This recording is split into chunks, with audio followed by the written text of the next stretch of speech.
നമസ്കാരം, Asian craft ന്യൂസിലേക്ക് സ്വാഗതം. ഇന്ത്യയിൽ നിന്ന് 5 രാജ്യങ്ങളിലേക്കുള്ള ബസ് സർവീസുകൾ നടത്തുന്ന സിലിഗുരിയെ പരിചയപ്പെടാം. റിപ്പോർട്ടർ ഉസ്മാൻ മൗർ. ഇന്ത്യയുടെ ഏറ്റവും ഒരുപാട് രാജ്യങ്ങളുടെ അതിര് പങ്കിടുന്ന സിലിഗുരി ബസ് സ്റ്റേഷനാണ്. ഒരുപക്ഷെ ഇന്ത്യയിൽ നിന്ന് ഏറ്റവും കൂടുതൽ രാജ്യങ്ങളിലേക്കുള്ള ബസ്സുകൾ പോകുന്നൊരു ബസ് സ്റ്റാൻഡും കൂടിയായിരിക്കും ഒരുപക്ഷെ ഇത്. ഇവിടുന്ന് ബംഗാളിലേക്ക്, ഭൂട്ടാനിലേക്ക്, ചൈനയിലേക്ക്, നേപ്പാളിലേക്ക് ഒക്കെ ഇവിടുന്ന് ബസ്സുണ്ട്. പിന്നെ 5 രാജ്യങ്ങളുടെ അതിര് പങ്കിടുന്ന പ്രദേശമാണ് ഇവിടെ. ബംഗാളിലെ 5 രാജ്യങ്ങളെ അതിര് പങ്കിടുന്ന സിലിഗുരി എന്ന പ്രദേശമാണിത്.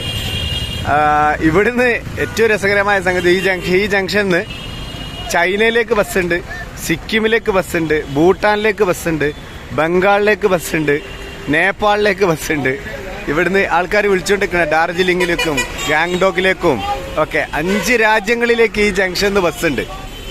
ഇത് സംഗമ ഭൂമിയാണ്.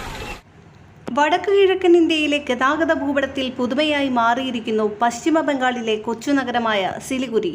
ഇന്ത്യയിൽ നിന്ന് നേരിട്ട് 5 രാജ്യങ്ങളിലേക്കായി ബസ് സർവീസുകൾ നടത്തുന്ന ഏക കേന്ദ്രമായി ഈ നഗരം ശ്രദ്ധേയമാകുന്നു. ഇന്ത്യ, നേപ്പാൾ, ഭൂട്ടാൻ, ബംഗ്ലാദേശ്, മ്യാൻമാർ എന്നീ രാജ്യങ്ങളിലേക്കുള്ള യാത്രകൾക്കായി ഒരൊറ്റ ടെർമിനൽ ഒരുക്കിയതോടെ പ്രദേശത്തിന്റെ ഗതാഗത സംവിധാനങ്ങൾക്ക് വലിയൊരു വളർച്ചയാണ് ലഭിച്ചിരിക്കുന്നത്.